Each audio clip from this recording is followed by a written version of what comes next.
Hey hi guys, welcome to Vardhan's view. నేనైతే వందే భారత్లో ట్రావెల్ చేయడం ఫస్ట్ టైం అనమాట. నా జర్నీ వచ్చేసి 1.5 hours అనమాట. నేను ఆ 1.5 hours కూడా ఏమేమి ఎక్స్పీరియన్స్ చేసినాను, నాకు ఏమేమి ప్రొవైడ్ చేసినారు, తర్వాత టికెట్ కాస్ట్ ఎంత, తర్వాత ఏమేమి ఫ్రీగా వచ్చాయి అనేది క్లియర్గా చెప్తాను. So let's get in to the video. First నేను వందే భారత్లో ఎక్కిన వెంటనే అయితే ఒకటైతే నోటీస్ చేసినాను అనమాట. ప్రతి సీట్కి ఒక న్యూస్ పేపర్ అయితే ఉంది.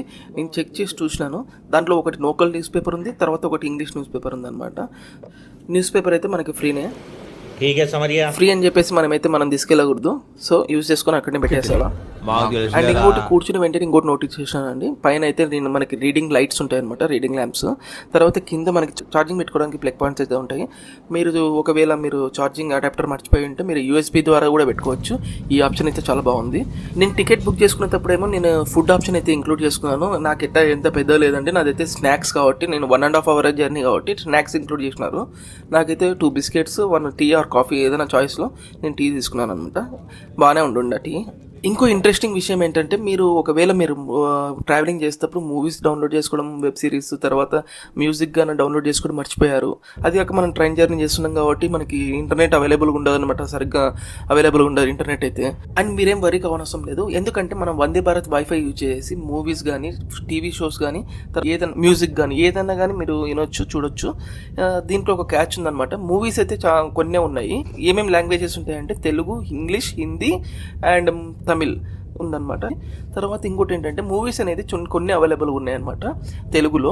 టీవీ షోస్కి వచ్చేసి అవి కంటెంట్ అయితే అవైలబుల్గా లేదు. ఇంకోటి ఏంటంటే మ్యూజిక్ అయితే హిందీ మ్యూజిక్ ఒకటే అవైలబుల్గా ఉంది, తెలుగు అయితే అవైలబుల్ లేదు. ఇదే వైఫై యూజ్ చేసేసి మనము ట్రైన్ స్పీడ్ ఎంతనో తెలుసుకోవచ్చు. అలాగే మనము ట్రైన్ ఎన్ని గంటలకి బోర్డింగ్ అయ్యింది, తర్వాత నెక్స్ట్ స్టేషన్ ఎక్కడ ఉంది, అదే నెక్స్ట్ స్టేషన్ రేంజ్ ఎంత ఉంది, ఎన్ని కిలోమీటర్స్ దూరంలో ఉంది నెక్స్ట్ స్టేషన్ అనేది ఆల్రెడీ మీకు అనౌన్స్మెంట్లో చెప్తుంటారు.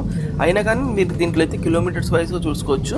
అండ్ ఆల్సో ఈ ట్రైన్లో నేను మెయిన్గా నోటీస్ చేసింది ఏంటంటే, నేను ఫస్ట్ స్టాప్లో దిగేటప్పుడే ఏమైందంటే, క్లీనింగ్ క్రూ వచ్చేసి రెస్ట్ రూమ్స్ని క్లీన్ చేస్తున్నారండి. సో హైజీనిక్గా పెడుతున్నారు ట్రైన్ అయితే. నేను 1.5 hours జర్నీ కాబట్టి నాకు స్నాక్స్ ఒకటే వచ్చాయండి, నేనైతే ఇంక్లూడ్ చేసుకున్నాను. అదే మనం ఫుడ్ బుక్ చేసుకోవాలనుకుంటే ట్రైన్లో టికెట్ బుక్ చేసుకునేటప్పుడే ఫుడ్ ఆప్షన్ అయితే ఉంటుందన్నమాట, అది ఇంక్లూడెడ్ చేసుకోవాలా. బ్రేక్ఫాస్ట్, లంచ్, డిన్నర్ అనమాట, అవన్నీ ఉంటాయి. మీరు లాంగ్ జర్నీ చేస్తుంటే ఇవి ఇంక్లూడ్ చేసుకోవచ్చు.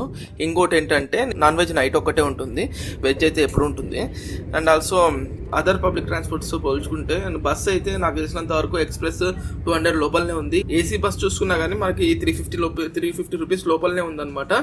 నేనైతే అమౌంట్ 550 రూపీస్ స్పెండ్ చేశాను ఈ జర్నీకి అయితే. ఇంకా డిసడ్వాంటేజెస్ ఉన్నాయండి. ఏంటంటే, మీరు ఏదానికోసమైనా కిందికి దిగితే ఆటోమేటిక్గా డోర్స్ క్లోజ్ అయిపోతే మీకు ఎంతే అండి, ఇంకా మీరు ఎక్కనికి లేదు. అదొకటి డిసడ్వాంటేజ్ అనమాట దీనికి. ఇంకోటి ఏంటంటే, లిటిల్ బిట్ ఎక్స్పెన్సివ్ ఉందని చెప్తున్నారు కదా, టికెట్ అయితే ఎక్స్పెన్సివ్ ఉంది, ఇది కూడా ఒక డిసడ్వాంటేజ్. తర్వాత సీట్స్, అదే సీసీ సీట్స్ అనమాట, ఇవి చైర్ కారు. నేను దీంట్లో అయితే చూసాను అనమాట, పెద్ద రిక్లైన్ కూడా కావు ఇవి. అందుకే దీంట్లో నిద్రపోవడం కూడా కంఫర్ట్ కూడా అంతగా ఉండదు. 3 members కూర్చుంటే నా ఒపీనియన్ ప్రకారం అన్కంఫర్టబుల్గానే ఉంటుంది. సో నాకు తెలిసినంతవరకు ఇది డిసడ్వాంటేజెస్ అనమాట ఈ ట్రైన్ గురించి. అడ్వాంటేజెస్ ఉన్నాయి, డిసడ్వాంటేజెస్ ఉన్నాయి.